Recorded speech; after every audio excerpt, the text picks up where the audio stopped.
Welcome to the Financial Flossing podcast with Ross Brannon, guiding dental professionals to a brighter future.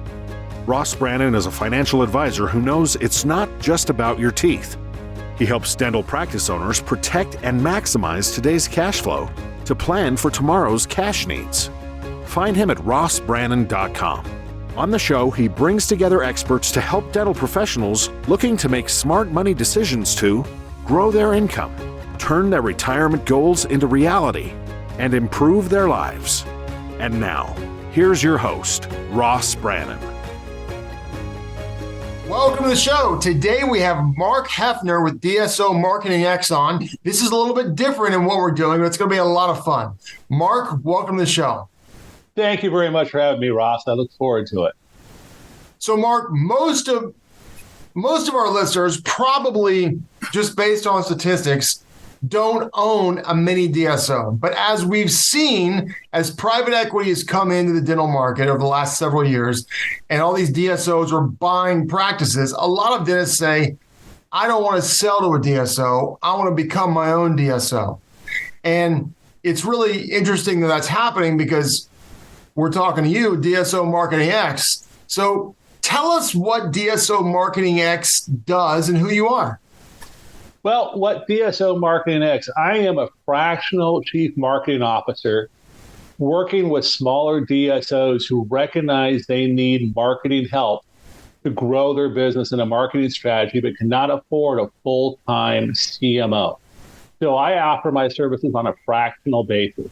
I have helped grow over $1 billion in revenue throughout my career, my marketing career. So I have a lot of experience. Let's talk about who's the target person who would say, I need Marc? And so it's a small DSO, and we're talking like 5 to 30 offices? Yeah, we're talking about 5 to 30 offices, and they're just getting started. So, you got to remember that dentists are really smart people. They spend a ton of time in dentistry, the doctors have, but they haven't spent a bunch of time in marketing. And what I bring in the marketing perspective, how they can grow their practices, how they can generate new patients and bring them in. The lifeblood of a practice is new patients and recurring revenue. So you got to keep marketing to your current patients that you have, because it's cheaper to keep patients that you've got, and then you go after and get new ones to bring them into to grow your revenue. DSOs are all about EBITDA, return on their investment. They want to grow the bottom line and need to grow the top line. So what we need to do is we need to bring in more revenue to make that happen. So you put that whole thing together and you get the whole thing going. So, I like to work with practices that are smaller because they cannot afford a full-time CMO or a VP of marketing, but they recognize they need help. And that's usually in that gap of 5 to 30 office locations that they're at right now. It's really disappointing that dental school doesn't teach anything about business. It's all clinical. And so dentists really are learning from the school of hard knocks. And marketing, in my experience, is one of the more misunderstood types of genres or subjects in business. People always think of marketing like what Coca-Cola is, but we're not $10, $20 billion companies, so we don't have the ad revenue where you could just put a billboard all over the world and advertise that way. So it's a different type of marketing than most people don't understand. Talk a little bit about, the challenges or the mistakes you see dental practices make in marketing. The easiest one is they try to be all things to all people. In marketing, you need to have your niche. What is it? What are you going after? Are you in pediatric dentistry? Are you going after children? Are you going after full mouth restoration? Are you trying to do general practice or periodontal? Or are you trying to do orthodontics? What is your specialty and what do you want to hone in on? Marketing works really great when you're playing in a niche. So what is the niche that you want to be in? And then you grow on that and expand that. And then you also need to have what's called a unique selling proposition. What makes you different from the dentist down the street? Because if you're here in Southern California where I am, there is a dentist on every corner. Just like there used to be a gas station on every corner, now there's a dentist on every corner. So they're all over the place. You need to make sure you have a unique proposition that sets you apart from everybody else. And then you need to tell everybody what that is. So, and that's what the marketing piece does. That's what the social media does, getting your name out there. And that's how you'll help grow that practice and grow those offices. But you need to get that information across.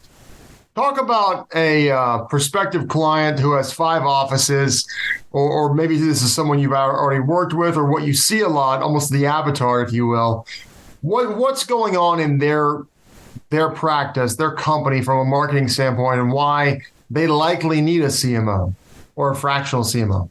What I see when I generally come into a practice is that they have hired or brought on a marketing individual who they promoted from, usually on the front desk, usually a younger person who understands how to do a post on Facebook, who understands how to do an Instagram post, who understands how to do a TikTok post.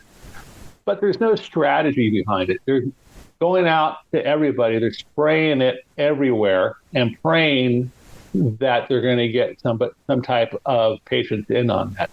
And there's some stuff that works that way. But what you really need is a strategy of how are you going to go after these people? What is the unique message that you're going to have? And what is the audience, or where is the audience located? So if you take a look, TikTok really advertises to, 9-year-olds all the way up to 16 to 17-year-olds. That's their biggest demographic. If you're on Facebook, Facebook is in the ages of 35 to 60, where adults are spending the money. As children aren't making the decisions, the adults are making the decisions on how they're going to spend it. Oh, and the other part of that is, believe it or not, you and I are not making our medical decisions. My wife, our women are making those decisions for us, making sure that we're going in and getting our appointments done, getting our teeth cleaned, all the other stuff. So you need to tailor your messaging in such a way that gets that attention to make that happen. So you got to understand who is the viewer and who is the message. And then you got to have the message resonate. What is the copy going to look like? What is the website going to look like? What are the colors are you going to pick? All of these things add up. Now, I can tell you really quickly, when you take a look at a website for a dental practice and it has blues and grays in it, guarantee you the dentist, who's a male, set that up and said, oh, that looks really pretty and looks really, really good. I really like it. Not even thinking about that 60 to 70% of his clients who are making decisions are women. And really, women like to see greens and yellows, and believe it or not, pinks, in the type of colors that they have on their website. And everything that happens is subliminal. So while I may not recognize that I like green or I like blue, it plays to them subconsciously and helps the decision be made that I want to go to that doctor, giving that feeling that, one, the doctor knows what they're doing, the doctor understands what's going on, and the practice is able to take care of their needs. And these are the things that need to happen, along with good copywriting that go along with that. And you got to have other things that are going on. You got to talk about blog posts that you're putting out there. How do you clean teeth? How important is taking care of your teeth? Believe it or not, your mouth is the start of good bodily health. Most people today in our age group, they have other conditions that are going on. They just don't have periodontal disease, but they have heart conditions. They may be diabetic. They may have other issues. And the mouth, believe it or not, is the first place that they see this happen. And the mouth, if you have good oral health, you'll have good heart health. Because if you end up getting an infection in your mouth, that infection can travel through your blood and can infect your heart and can cause more issues later on. Good oral health is important. Like you said, it's all connected. And what you were saying a second ago, it's like it's more than just a Facebook or Instagram or post. There's so much more to it. So let's talk about some of the results you've gotten for some of your clients, and they're pretty substantial. Talk a little bit about some of the things you've done. Well, one of the things I did, I was working with a practice out here in Southern California. They had about 14 offices. And I came in And they were spending over $500,000 a month in marketing advertising and not having great success. I was able to reduce their cost by half of their marketing expense and improve their patient flow by 80%. So I grew their patient flow, reduced their cost, and improved their revenue and saved money at the bottom line. So we're able to bring more traffic in. The other part of that is also running the call center as part of the marketing efforts today. We're able to bring in the software to track the success of our marketing efforts via every channel. So I understood what the ROI was on a patient who I picked up through Facebook, walked them all the way through from the beginning to end through the PMS system, the patient management system, and understand that what that patient cost us to get and how much revenue we generated off of that patient. That's really important, being able to quantify the revenue from a patient and then basically being able to quantify how much it costs to get that patient. So, hey, it cost me $30 to get that patient, but that patient's going to be, $100 of annual revenue. And I think that's one of the key things when people really start treating it like a business, because I talk a lot about owning a job versus owning a business. When they start treating it like a business, they measure everything and they start quantifying everything. And it really helps knowing what lever to push to grow. That's what you're talking about, isn't it? That's exactly right. It's knowing what levers to push. It's putting the KPIs in place and what things are you going to track. There are a million things you can track in a business, whether it be dental or something else. But you got to understand what those levers are that you got to push that make the biggest changes for the least amount of money. So I always like to come in and say, hey, we need to tackle the lowest hanging fruit. So I come in and identify what the lowest hanging fruit is, where we can get the biggest bang for our buck, and we tackle that first to help grow the business. I also have a side thing is I want to make sure I pay for myself at the same time. So if I'm able to get a return on the cost that they're spending on me, also that helps that same process. Now, when they hire you, they're not hiring you for life. This is never intended to be a permanent solution. So talk about that a little bit. So fractional means I'm in there on a part-time basis. So I generally have anywhere from a 6-month to a 2-year engagement with an organization. And really my goal is to grow the organization to such a point where they don't need me. They need a full-time CMO or a vice president of marketing. So I will go out and once we get to that point, we'll make that recommendation, basically say, okay, you're now at a point where we can get you somebody in there full-time. Let's go out and look for somebody, and I will help facilitate the hiring of my replacement, and we can move, and I can move on. And we end up being good friends and, being there to consult every once in a while, but really getting somebody in there full time and moving on so they have someone on staff. Because one of the other things I like to do is that they do have that person they brought on, who was call them the front office person, the receptionist, and they moved into marketing. I like to mentor younger marketing professionals and help train them on what they need to be looking for. What are the strategies that they need to be putting together? What are the KPIs that we need to change? And what levers do we need to pull? I like to mentor the younger staff to make that happen, bring somebody else on board to replace me for their full-time position. What trends are you seeing out there from a marketing perspective? Believe it or not, the biggest trend that I'm seeing now is, what is old is now new. So when I say that, everybody's into digital marketing, but one of the things that really works in dental is really going back to mailers, mailing pieces of old, mailing pieces out to people's homes, to the right consumer. Billboards have actually become technology-driven revenue sources. Today, we all got our cell phones in our hand here, and I can actually buy an ad on a billboard. I can drive by that billboard, see the ad, and then if I go into a dental office, they will know that I saw that ad on that freeway that drove me into their office. So we're talking about top of mind awareness and being in every place. So if I'm developing top of mind awareness, I am doing some social media. I am doing some traditional outdoor advertising. And then I'm also doing traditional mailers, and I can see the response rates for all of those and how they all tie together and come together to help drive revenue. So really, it's not just, hey, I got to have post online or post social media.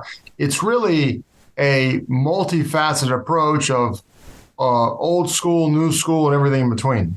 That's exactly right. You got to remember one thing. Everybody's in 3 stages of the buying cycle.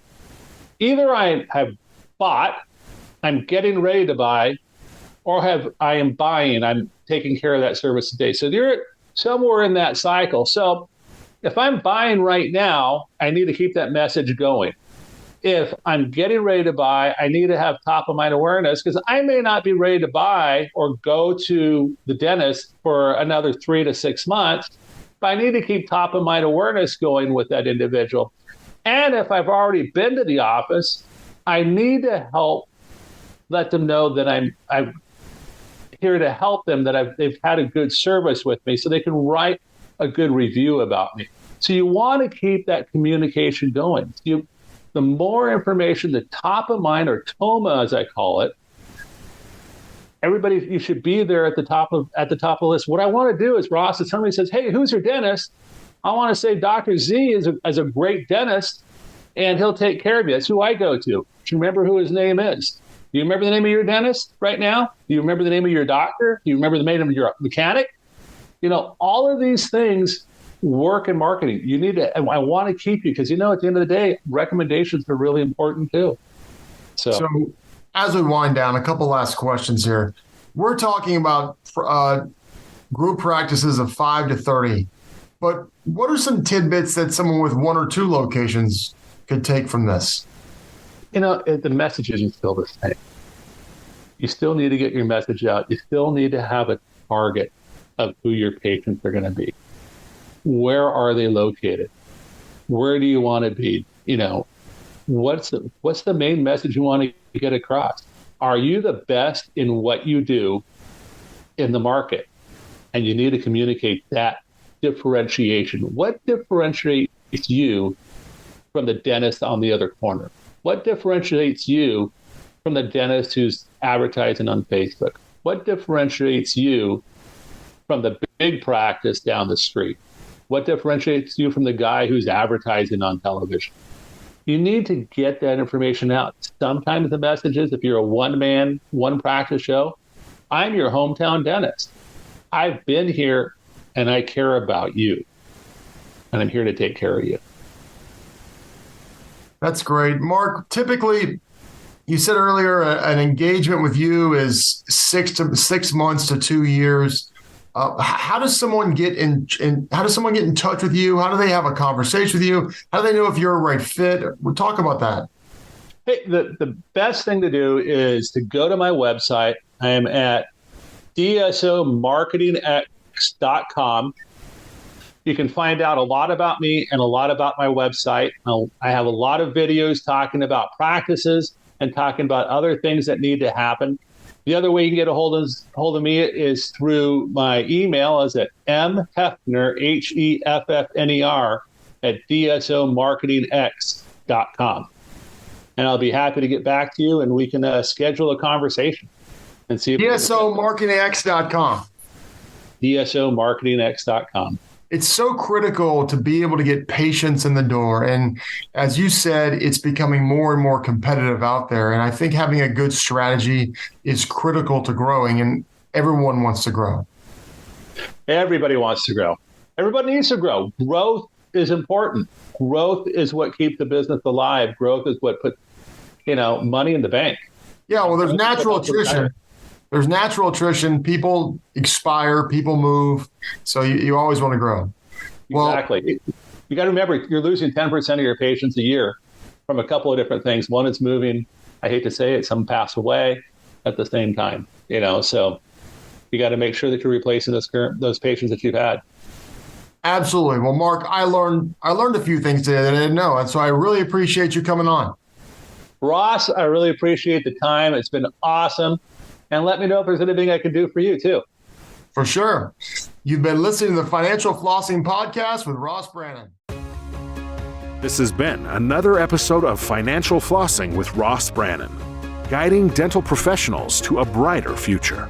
If you liked what you heard, consider subscribing wherever you listen to podcasts. For more on Ross Brannon, visit rossbrannon.com. Ross Brannon is a registered representative, Coastal Equities, Inc., and investment advisory representative, Coastal Investment Advisors, Inc. Investment advisory services are offered through Coastal Investment Advisors, Inc., and securities are offered through Coastal Equities, Inc. Member FINRA, SIPC, 1201 North Orange Street, Suite 729, Wilmington, Delaware, 19801.